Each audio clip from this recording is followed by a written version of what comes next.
Ya pemirsa, terkait aksi 21 Februari besok, kita sudah tersambung dengan kuasa hukum GNPF MUIF sekaligus kuasa hukum Munarman, dan untuk update informasi soal aksi damai 212 besok. Pak Kapitra, Assalamualaikum, selamat pagi.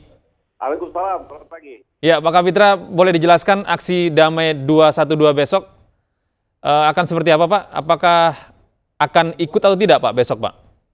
Kabarnya GNPF dan FPI tidak akan ikut. Jadi begini, itu inisiatif dari umat muslim untuk membela ulamanya yang dikriminalisasi oleh kekuasaan.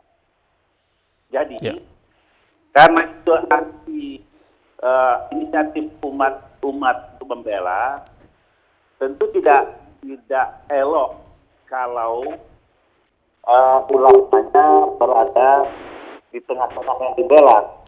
Iya. Sehingga nanti akan disebut mobilisasi untuk membela diri sendiri, harus aktivitas gitu. Tetapi ulamanya tetap ada di belakang dong. Kalau terjadi sesuatu, ulamanya akan mengevakuasi dan akan melakukan penetrasi langsung.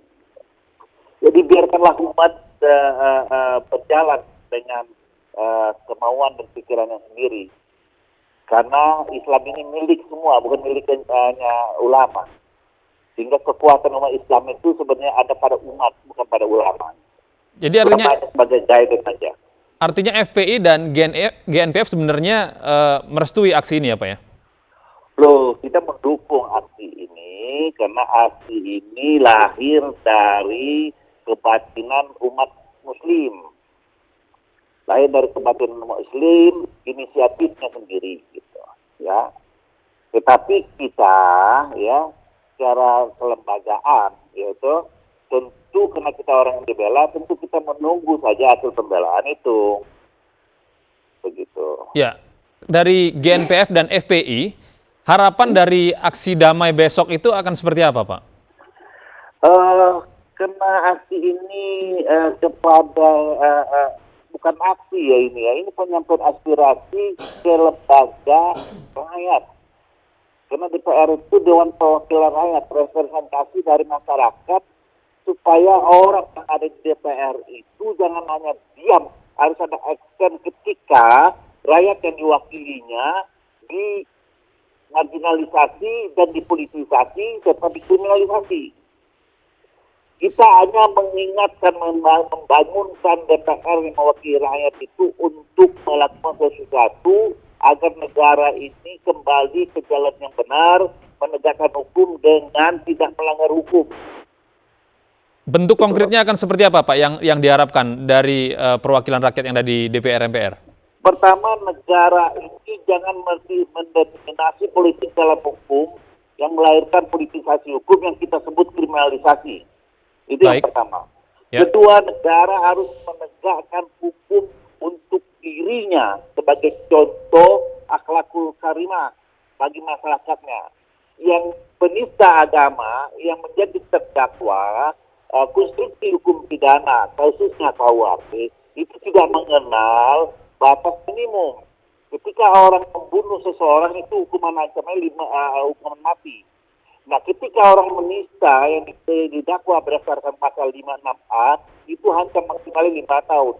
Undang-Undang Nomor 23 tahun 2014 mengatakan pasal 83 orang yang terdakwa yang dihukum 5 tahun harus diberhentikan sementara ada jabatannya, atau orang yang melakukan kejahatan yang dapat memecah belah negara kesatuan Republik Indonesia harus diberhentikan.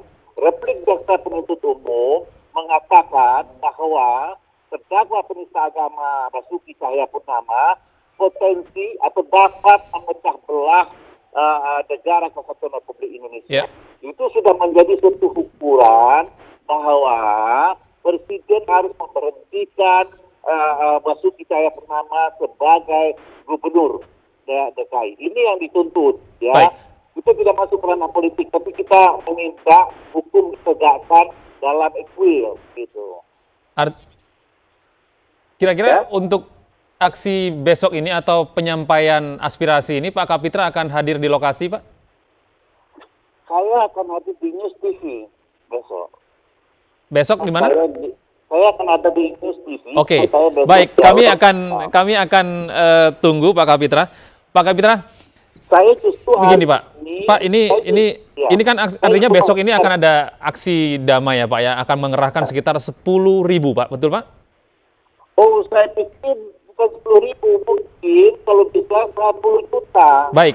Ini artinya akan ada pengerahan massa yang akan sangat banyak sekali dan potensi yang akan terjadi kan kita harus mengantisipasi ya dari sejak awal Pak. Apakah GNPF dan MUI ini akan bertanggung jawab juga apabila akan terjadi artinya potensi kerusuhan yang terjadi besok Pak? Mas, ini bukan pengerahan massa. Kalau pengerahan massa itu ada mobilisasi, ada agency, ada rekayasa. Ini inisiatif umat. Ya. Dan umat ini sudah belajar ketika umat Islam melakukan aksi, maka yang keluar itu damai dan super damai. Bukan anarkis, baik Pak. Destruktif. Nah, hari ini saya diundang pimpinan DPR untuk berkomunikasi tentang aspirasi-aspirasi masyarakat yang akan disampaikan besok. Baik. Ini terlepas dari aksi besok nih, penyampaian aspirasi besok nih Pak, kami ingin masuk ke kasus Munarman nih Pak. Saya dengar Pak Munarman mencabut pra-peradilannya, Pak, benar seperti itu Pak? Jadi begini, ada strategi ya, review strategik ya gitu ya. Karena kita melihat bahwa apa yang dilakukan Polda Bali itu menyalahi azas teritorial. Ya. Itu pertama. Kedua, substansi perkara pokoknya tidak dilakukan oleh Munarman karena Munarman tidak pernah menyebarkan video waktu pertemuan di Kompas. Ketiga, Munarman bertindak sebagai kuasa hukum FPI lalu menyampaikan klaim atas diskriminasi pemberitaan Kompas. Ya. Jadi secara konstruksi hukum pidana itu tidak memenuhi syarat-syarat dia bisa menjadi tersangka. Kalau tidak punya syarat-syarat khusus yang juga melanggar azas teritorial karena lokusnya tempat kejadian perkara itu di Jakarta lalu dia diperiksa di Bali, maka kita memutar strategi lain. Kita minta kepada kepolisian untuk menghentikan penyidikan. Karena apa? Ketika dia maju ke pengadilan, kita akan eksepsi dan itu akan bubar itu karena lokus delikti tempat kejadian perkara itu menjadi hukum formil yang mutlak harus dipenuhi. Lokus deliktinya ini di mana Pak? Lokus deliktinya nih Pak? Di Palmerah, di Kompas. Di Kompas dan? Di Kompas tahun yang lalu. Ya. Ya, di Gedung Kompas. Di Gedung Kompas artinya lokus deliktinya ada di Jakarta? Di Jakarta Barat. Ya. Atau di Polda Metro. Tapi kenapa Polda Bali? Polda Bali? Ya.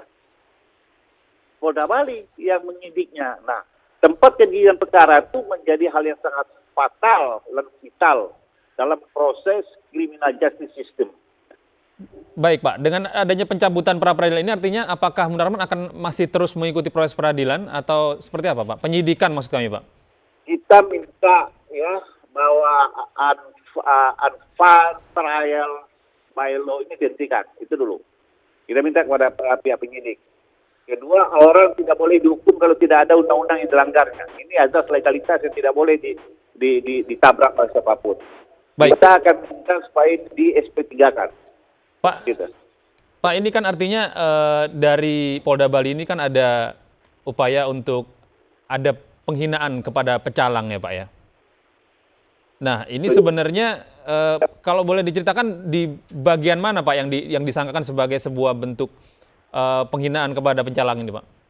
Saudara Munarman itu kalau bicara, dia tidak asal ngoceh, dia punya data yang sangat valid dan akurat. Ketika ada pemberitaan Kompas yang di-blow up tentang ibu-ibu di Banten yang ditutup warungnya bulan Ramadan oleh Satpol PP, lalu FPI mendatangi Kompas untuk mengklarifikasi dan minta keadilan pemberitaan. Ya, baik. Lalu Munarman mencontohkan kenapa ketika masjid di Papua dirobohkan tidak diberitakan. Kenapa ketika umat Islam mau sholat Jumat dilarang oleh pencalang-pencalang di saat hari raya Nyepi. Dan ada juga tulisan mengatakan pencalang melempari malah rumah muslimin. dan Munarman mempunyai bukti-bukti artikel-artikel yang menyatakan perbuatan itu pernah ada. Jadi bukti-bukti itu memang ada secara tercatat atau tervideo begitu Pak oleh Munarman, sehingga ada misalnya sangkaan bahwa sholat Jumat pada waktu hari Nyepi tidak diperbolehkan oleh para pecalang?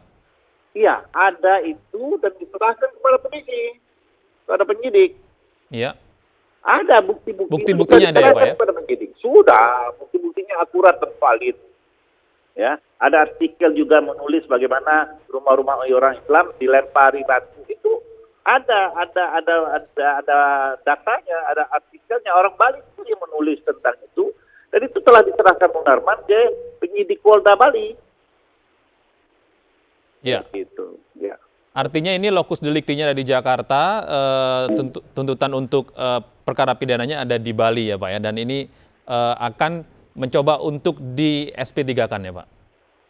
Ya kita minta sebuah kesadaran hukum dari penyidik, karena ini tidak memenuhi formil dan material hukum, agar ini dihentikan penyidikannya. Dan kita berhak untuk meminta itu yang dilindungi oleh Undang-Undang nomor 8 tahun 81. Baik. Halo? Ya. Baik Pak Kapitra. Ya. Kita tunggu update-nya. Bapak insya Allah besok bisa datang ke Mari ya Pak ya? Insya Allah. Insya Allah. Baik, terima kasih. Demikian tadi. Assalamualaikum Pak Kapitra. Terima kasih atas kesempatannya.